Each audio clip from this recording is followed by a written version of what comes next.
Hello, everybody. So, yeah, this is something I want to talk about for a bit. I would never be so arrogant to assume for 1 second that I have all the answers. Of course, I don't. I mean, of course, I don't. But what I mean is, I believe there may be some truth in what I'm saying if it helps one person and gives one person a little bit of encouragement or maybe something, a perspective that they've not thought about before, then it's all worth it. Um, Depression is something it's a modern epidemic, and it's a symptom of the world and how dysfunctional human beings are. It's strictly a well, I say it's strictly a human condition. There are animals which have been known or are believed to have suffered from it, but only animals that have been in close contact with humans, which tells its own story, doesn't it? Um, it's a very tricky thing to talk about. It's a very tricky thing to diagnose. It's very complicated to treat. It's a huge issue in the world at the minute. It's difficult to even talk about. Usually, when I do these little videos, it just flows naturally, and I manage to talk about the subject at hand, and I can go on and on. But even now, I'm struggling a little bit. But with regard to depression, it's something that I have dealings with in my professional life, also my personal life. I've suffered from it and still do occasionally, although I have managed to get a grip of it over the last couple of years. It's something I understand more now. I wouldn't be able to sort of do a little video on this without mentioning medication. I am not a great believer in medication for this kind of thing. I believe in some cases in extreme cases it may be necessary. This is just my opinion. I think it hinders recovery in a lot of cases, if in most, I believe, because it's like putting a plaster on something. It just masks the problem, really. Like I said, there are extreme cases where medication may be an alternative. Obviously, that helps save someone's life and gives them a fighting chance, and then obviously it's worth it. But I believe that medical professionals are very too eager to dish them around these days, in some cases. So I have found I read many spiritual books about psychology, books about the human condition, and what I've found is that depression is a symptom of the modern age. It's an unnatural feeling because to become depressed in most cases, and I have to say most cases because I have to be very careful in how I talk here. I don't want to offend anybody who's been through this. I've been through it, and there are extreme examples, so give me a bit of leeway. I don't mean to offend anybody if this isn't personally your take, but what I've found is in most cases that it's an unnatural feeling because to be depressed in most cases is an unnatural way of living that causes it.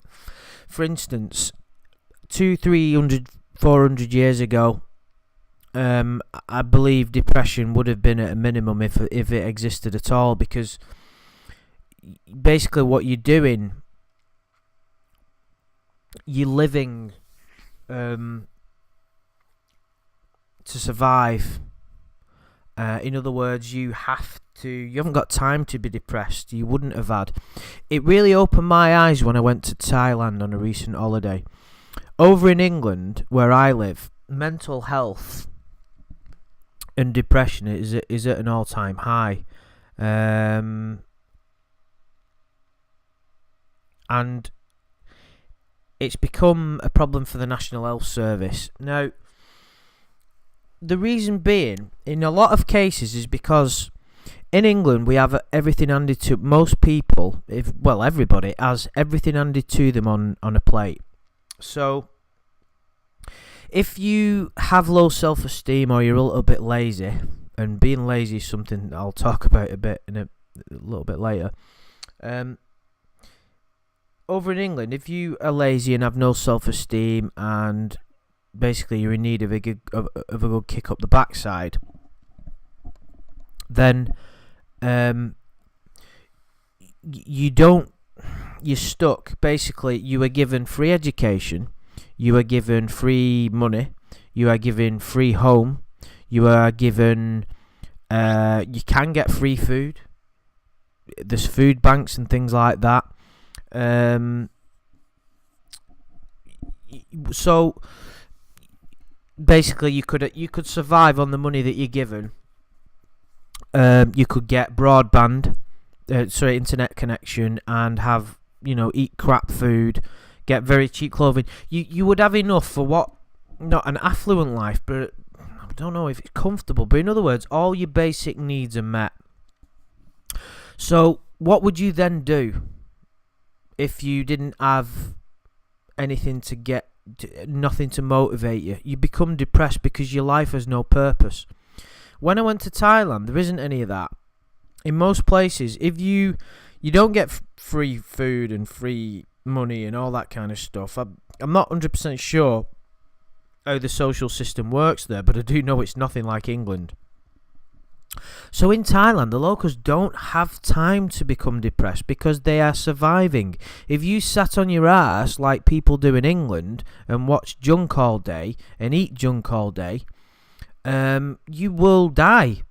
But over in England, you can get away with it and waste your life away. I don't like to judge people in their situations, but I do know that sitting on your ass and watching TV all day and doing nothing with your life is no life.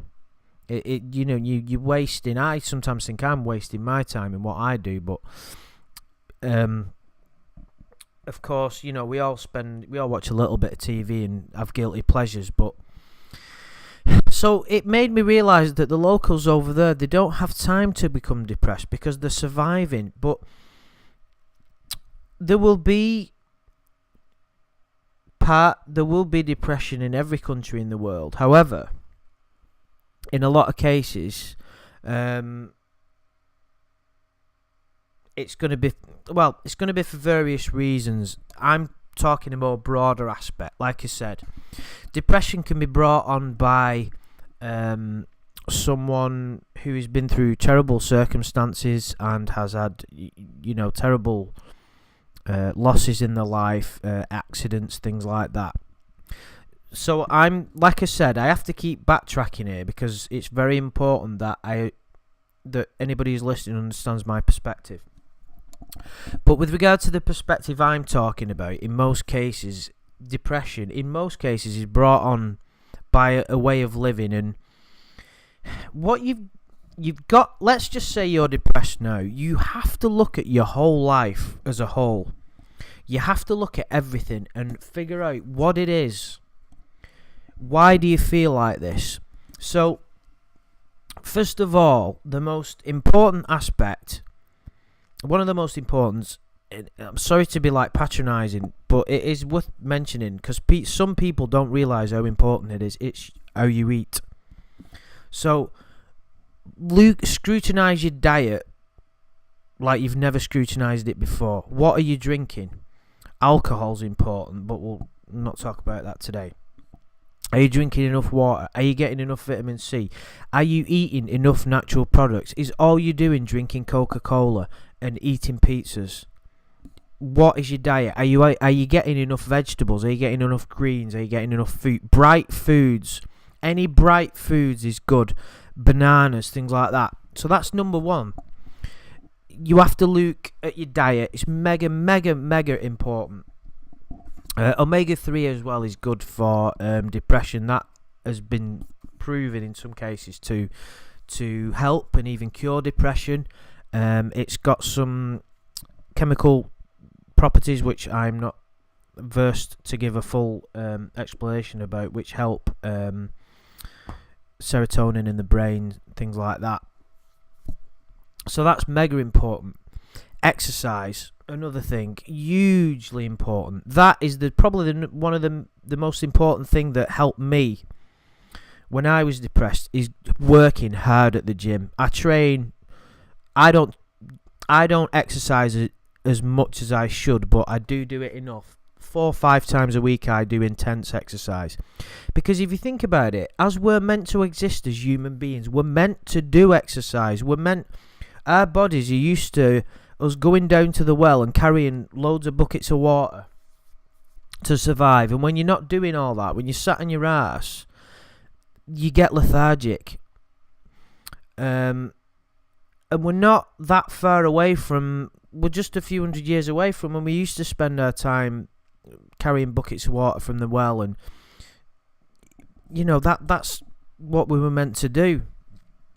But it's too easy for us now. So exercise is huge. It's not.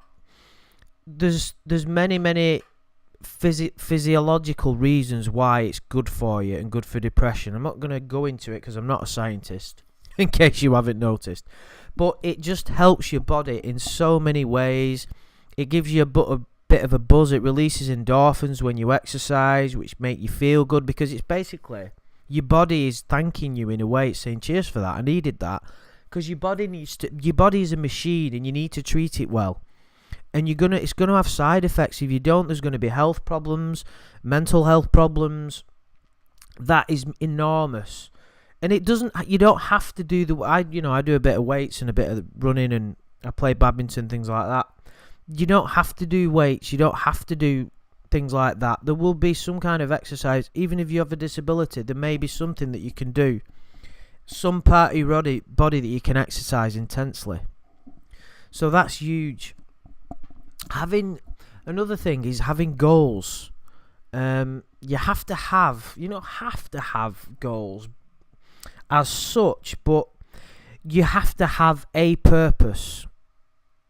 Or some purpose, something what is it that you enjoy doing? What goals have you got? Is your goal to go on holiday? Is your goal to be as kind as you can to other people? Anything, as long as there's something. It doesn't have to be, and this is where people fall down, you don't have to become president. You don't have to be head of a multinational, multi-million pound corporation. Your goal could be to read more, or to become more educated in a certain field, or to make a YouTube channel. It can be anything. It can be being more, grow at work. Just for instance, just as an example for me, this year, this is 2 of my goals. One is to pass an exam for a promotion at work, so I'm revising for that at the minute. That is what I want to do. So I'm revising for that. It's in a couple of months, so I've got a bit of time to get ready for that. So that's a goal that I'm aspiring to. There's other things in my employment that I'm trying to get more proficient at and grow. So that's something within my employment. Obviously, your job is huge because you spend a lot of time doing that. Another thing as well is music. I play guitar and I sing. I'm not the greatest musician in the world, but I can knock out a few tunes. And I used to play in pubs, but I've let my skills go a little bit. So I need to get to a point now. A goal of mine at the end of the year is I want to be doing regular little performances in local bars. Nothing major. It's good for me because I enjoy doing it. It brings a little bit of extra cash, and it's something. I spend a lot of time practicing. I bought some new equipment. That's one of my goals. So that's what I'm looking to do as well. Another thing is I want to get a little bit more athletic at the gym, a little bit more toned, etc. So I've got goals that I need to achieve at the gym. So that is another goal. I'm gonna go on holiday somewhere this year. Don't know where, but that's not necessarily a goal, but it's something to look forward to. I've already got a trip planned. Just a weekend away soon. Some people don't have that luxury, whether they have the money to do that, but it doesn't matter. You can still make some kind of goal. So that's really important. Relationships are really important, and I don't mean, because some people get depressed because they don't have a life partner at the minute, or they may have lost someone. I've lost people. I don't have. I'm not in a stable long-term relationship at the minute, but it is important to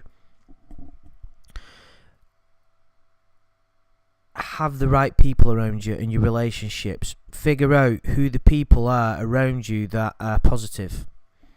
A friend sent me a link to a Will Smith video on Facebook the other day, and I thank you for that. And he was explaining how important it is to make sure that the right people are around you.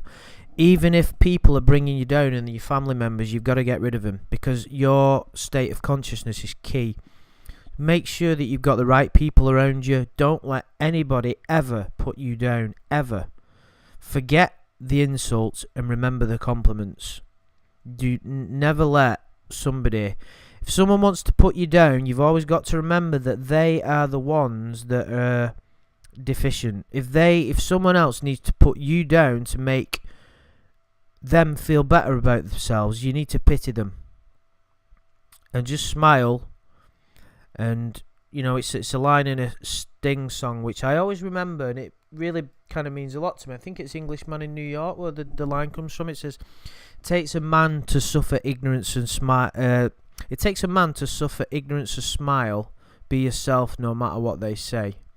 And there's true wisdom in that. So yeah, those are some of the most important areas, I believe. And look after yourself. Be kind to yourself. Treat yourself every now and again. I was suffering. I went on the spiritual path and got a little bit too sidetracked with it all. And I was struggling, really feeling down. This was a few years ago. And someone said, "Are you actually having fun?" And you have to let yourself go every now and again. If you want to be a spiritual person, it's like I've said, be careful. Be very careful not to get attached to "I'm spiritual." It doesn't mean that you can't go out every now and again and get blind drunk and have fun and have a laugh and be loud, and you may be seen as being obnoxious. As long as you are kind to other people and you are true to yourself, you can always have fun and enjoy yourself and let your hair down, so to speak. Always remember that. I don't really want to go on too much longer here, because it's a lot to digest, and it's a very like I said, it's a very tricky topic to talk about. So please give me any feedback, anything that you've agreed with. If you think that anything that I've said could be of help to you, if there's any stories you want to share about depression that you may have suffered in the past, I'm going to probably do another video on this topic as well, just through what I've discovered through reading, my own personal experience and things like that. But anyway, I'm going to leave it there, guys. And if you've not already, please subscribe and like the video. If you do, of course. I wouldn't ask you to like it if you don't. Please leave any comments, and I will speak to you soon.